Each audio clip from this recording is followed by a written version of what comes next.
morning, guys. I see that everyone brought their data. Thank you for being prepared. I know we're looking at RL.2. Did anyone notice any trends? I noticed that we were at 38% for RL2, which is extremely low. It was extremely low across the county. Does anyone know why that could be? I saw that too. I was really surprised. You know, when I look at my data, I can see my students did very well on number 8, but they scored so low with 6 and 7. I also noticed the county average on those questions were low as well. Yeah, I saw the same thing. And I noticed that both of those questions were actually related to text evidence. So a lot of the times the kids can tell you what the central idea is, they just can't pull out the quotes that relate to the central idea, if that makes sense. Okay, I didn't know they're supposed to do that. I thought the standard only meant that the students needed to be able to identify the central idea. Now, I thought that too, Terry. I'm not sure those questions really hit the standard. I can pull up the standards if we just look right at the Google Doc on the agenda. Okay. We can go ahead and look at the actual standards. Yeah, and I'll grab the unpacking document. That'll help explain the standard in a little more detail and break it down for us. You know, the standard says determine the theme or central idea of the text. Got that. Yep. And how it is conveyed through particular details, text evidence. Oh my.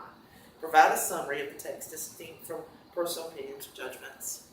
Okay, I didn't realize that was part of standard, that it really focuses on the details. Are there any questions like that on the released exam?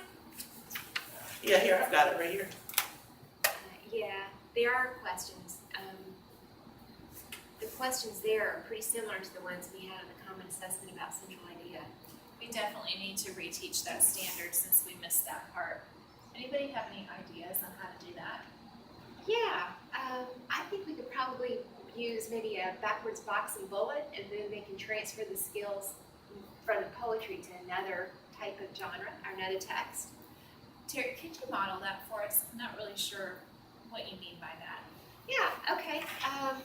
So let's take a look at the poem that we used, A Perfect Day. And I think if we have the kids on that sheet of paper, we don't have to use a marker, that sheet of paper that they get to use with their assessments on the laptop, and they draw the box and they draw the bullets. The first thing they're going to do is fill in the details of the bullets, taking it stanza by stanza. Then they can put them together to come up with the central idea of the poem. And then they can take this skill and transfer it to other text as well. You know, Terry, that makes me think of myself as a reader. Sometimes when I read, almost all the time when I read with the lens of trying to figure out the central idea. And then I reread the text a second time and make sure that the evidence supports the conclusion that I've drawn. And so I wonder if for some kids, that might be a strategy as well, to do almost like fill out the box first and then check to see that there are enough bullets to support your thoughts. I love this. It would work with other texts too, not just poems. Yeah, so since we want to reteach this, I have a couple of poems we can use to reteach it, and then we can use some other texts like nonfiction and fiction to see if those kids can actually transfer the skill. And we can use it in other genres, and then we can use some of those STEMS questions that I have, those questioning STEMs, and we can use those in our guided instruction. That's 2 great strategies that I think I'm going to try. Yeah.